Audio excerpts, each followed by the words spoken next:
د اختر په ورځ باندې مونږه یو دوه داسې ناشنا کارونه به کوو چې هغه نورو ورځو نه کوو. یو به مونږه ایکسټرا لمونځ کوو، نور به مونږه په ورځ کې پنځه لمونځونه کوو، په دې ورځ به شپږ شي. دې ته به د اختر لمونځ وایي یا د عید الضحا لمونځ. دویم به له لمانځه نه پس مونږه قرباني کوو، دې ته اضحیه او یا قرباني وایو. گویا چې دا عید قربان دی، په دې به مونږه څاروی حلالوو. او د دې نه یو ورځ مخکې به زمونږ عرفه وي. د عرفې ورځ د ذوالحجې د میاشتې نهم تاریخ ته وایي. د هر ملک خپله عرفه وي. د عرفې د ورځې په باره کې د الله رسول فرمایي خیر یوم طلعت فیه الشمس، دا د الله تعالی په ورځو کې د ټولو نه بهترینه ورځ ده. او الله تعالی په دې ورځ باندې د خلقو دعاګانې قبلوي. د دې وجې نه هوښیار خلک د عرفې ورځې له خپل حاجتونه یخي چې انشاءالله د عرفې په ورځ به الله ته دا پېښ کوم او د الله نه به غواړم. د عرفې په اعمالو کې د عرفې روژه ده، د حجیانو دپاره د عرفات تخاطبي او د عامو خلقو دپاره د عرفې روژه ده. دوه کارونه ناشنا دي چې حجیان به یې نه کوي او عوام به یې کوي. یو د اختر لمونځ دی، د لوی اختر لمونځ په حجیانو نشته. یو د عرفې روژه ده چې دا په حجیانو نشته. لیکن په دنیا کې خورا چې چېرته مسلمانان دي هغوی ته ترغیب دی چې هغوی به یو طرف ته د اختر لمونځ کوي چې حجیان به یې نه کوي، او بل طرف ته د عرفې روژه به نیسي چې هغه د حاجیانو دپاره مناسب نه ده چې ونیسي، ځکه رسول الله صلی الله علیه وسلم د عرفې په ورځ روژه نه وه نیولې. او دا خاص خبره ده چې د هر ملک په خپله عرفه وي، ځکه د عرفې نه فوراً بعد یوم نحر وي. نو که ته د سعودي سره د عرفې روژه ونیسې نو په راتلونکې ورځ به بیا ستا یوم نحر پکار وي. په دې ورځ باندې روژه نیول حرام دي. نو چې کله ته پردی یوم نحر خپل یوم نحر وګرځې نو قرباني به کوې. نو قرباني په مخصوص ورځو باندې ده، هغه دی 10 11 12. نو دا تا په 9 تاریخ وکړه نو ستا قرباني مونه شوه. نو چې سر ته یې نشي رسولی نو دا اصول به فالو کړې. هغه دا دي چې قرباني دې ته وایي چې هغه به په مخصوصو ورځو باندې په مخصوص ټیم کې وي. مخصوص ورځې څه دي؟ 10 ذوالحجه، 11 ذوالحجه، 12 ذوالحجه. په 13 کې چا وکړه نو دا قرباني نه ده، په 9 کې چا وکړه دا قرباني نه ده. وی څه ټایم به یې کوې؟ وی چې کله د اختر لمونځ وشي، د اختر د لمانځه نه مخکې که چا قرباني وکړه نو د الله رسول هغه ته وایي چې من کانا ذبحا، چا چې ذبحه وکړه قبل الصلاه مخکې د اختر د لمانځه نه نو فلیعد، هغه له پکار دي چې دا ذبحه دوباره وکړي. ومن ذبحا بعد الصلاه، او چا چې د اختر د لمانځه نه وروسته وکړه نو فقط اصاب سنت المسلمین، نو هغه د مسلمانانو په طریقه وکړه. نو موږ ویلی شو چې قرباني به کوو. قرباني به په مخصوص ورځو باندې چې هغه 10 11 12 دي، او قرباني به په مخصوص وخت دي چې هغه د اختر د لمانځه نه پس وي. تر دې پورې وایي چې په یو علاقه داسې وه چې په هغې کې سره د اختر لمونځ کېده نه، لکه یورپ دی او هغې کې د اختر په لمانځه یا د لاکډاون د وجې نه پابندي ده. نو بیا مناسب دا دي چې ته دا د زوال نه پس وکړې، خو چې سپیسیفیک ټایم د دې چېرته ضایع نه شي.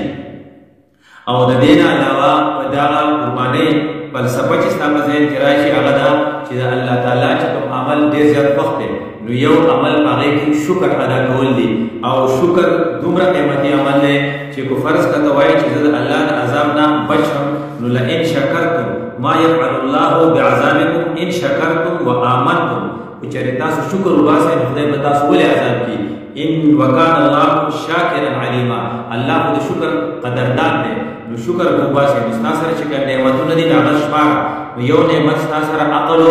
او فهم نو د هغې استعمال تا وکړو نو ایمان یې راوړ. نو بل نعمت ستا سره د الله تعالی درکړي شوي اعضاو هغه صلاحیتونه تا ټول استعمال کړل نو مونږ دې وکړو نو شکر دې ادا کړو. نو بل طرف ته ستا سره پیسې وي نو تا په کال کې زکات ورکړو نو شکر دې ادا کړو. نو بل طرف ته ستا سره پوټنسي یا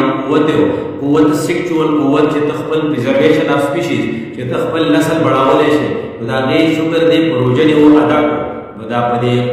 وجلو کې او په دې اخرو چې کوم څاروي ولاړ دي دا هم د الله نعمت دی، ځکه چې کذلک سخرها لکم، دا خو الله تعالی تا لپاره مسخر کړي دي. یو ځای الله وایي کذلک سخرناها لکم، یو دا موږ ستاسو دپاره مذکر کړي دي. بل ځای وایي کذلک سخرها لکم، دارنګې الله دا ستاسو دپاره مسخر کړي دي. یعنې دا څاروي که دا غوا ده که دا میښه ده که دا بیزه ده او که دا ګډه ده او که دا اوښ دی نو دا ستا دپاره ستا په خدمت کې لګیا دي. څوک ډایرکټ په دې نه فایده لي او څوک د بالواسطه دي. په دنیا کې څومره خلق سره یا د کوی په صورت کې او یا د وخت په صورت کې او یا د سرمنې په صورت کې د یا د دې وړای او د وختو په صورت کې د دې نه بسنه سره طریقه باندې مستفید کیږي د دې د شکر طریقه دا ده چې په کال کې یو پیرا دا ساوي ترولې او دا به حلاله او دا غي د لپاره ستا اپشن نشته چې ستا کوم ورځ وکړي دا غي لپاره الله تعالی په خپل ورځ مقرر کړی دي او هغه دي 10 11 12 الله خپل کلام کې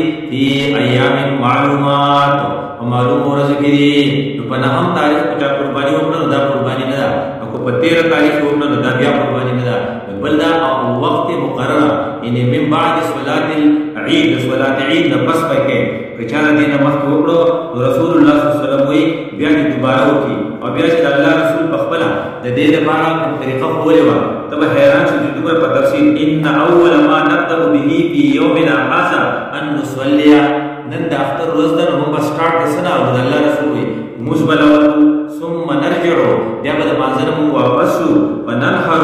بیا مو قرباني وکړو موږ د الله رسول په طریقو کې کامیابی ده په هغه طریقو کې یو طریقه ده چې موږ په ترتیب پالو کوو موږ بلاول چې سات پاسو د اختر د مازه ټیم شي ناول موږ وکړو د مازنه پس بیا واپس کورونو تراشو بیا به ساویر روان کو قرباني وکړو د فمن فعل ذلك فقد اصاب سنتنا بخاری حدیث ده چې په دې ترتیب کارو کو د زموږ سنت تورسه دا قرباني په مسلمانانو باندې واجب ده یو رائے دا چې دا سنت موقت ده خدا رائے کمزوري ده ځکه چې د الله رسول چې د دې لپاره کوم فرمایشونه کړی دي دا الفاظ ډېر زیات زوردار دي لکه مثلا رسول الله صلی الله علیه وسلم فرمایي من وجد ساعه فلم يزحي فلا يقربن مصلانا د چا چې وسکی وسته چا کېږي د چا سره چې دومره پیسې چې هغه د ټول غیر ضروري مال چې د سره کم دیش راغلی ته کنډاو نو او هغه تقریبا د 52 صحیح 1/2 تولې د سپینو برابر قیمت برابرېدو په دې باندې اوس قرباني واجب ده او د دې ساعت په وجود د قرباني ونکړه د الله رسول د دومره خپلې فلا يضربن مصلانا دې زموږ جمعه ته چرته راخاره نشي زموږ جمعه ته زموږ د عیدګاه په یو خاص نږدې درځي د دې الفاظ د زور نه پته لګي چې قرباني واجب ده تاریخي طور د دې یو بل دلیل نه هغه دا چې رسول الله صلی الله علیه وسلم په مدینه منوره کې لس کال تیرو او یو کال قرباني مس کړي نه ده نو کو فرض کړه د دې قیمت کم وي یو کال به ځای کړي و رسول الله صلی الله علیه وسلم په 10 کال کې همیشه مسلمان قرباني کړي و دا غیر پته لګي چې دا قرباني واجب ده فرمایي اقام رسول الله صلی الله علیه وسلم بالمدینه 10 سنین یزحی رسول الله صلی الله علیه وسلم لس کاله و قرباني به کوله د دې وجه نه موږ چې قرباني واجب ده دا په هر حال سړي دا چې دا سره دولت دومره یي چې نن سبا دا غیبانه 52 تولې سپین کې دی او چې کوم سړي سره دای هغه ونکړه د الله رسول ته خبره یو بل راي دا چې د کور مشورو کې د ټولو نه پوره ده خدا راي انتهایی ویک ده ځکه چې قیاس د دې تقاضا کوي چې یو سړی د بل په ځای مونږ نشي کولای یو سړی د بل په ځای روجي نشي دی هر سړی په خپل روجي نشي دا څنګه چې مال ورګانې روجي ونیسي نو چې یو سړی د بل د لپاره قرباني څنګه کولای شي او هغه د څنګه پوره کېدای شي الا چې هغه خپل پیسې ولګي او د دوی چې ستا قرباني موکړه دی ولې اجازه ورکړي چې او زما قرباني ته وکړه او وو کسونه زیات کسان په یو صاحب کې شریک شي نو د هیڅ چا قرباني به ونشي د دیو جنا یو قیاس دی یو د الفاظ راځي من لفظ من دی من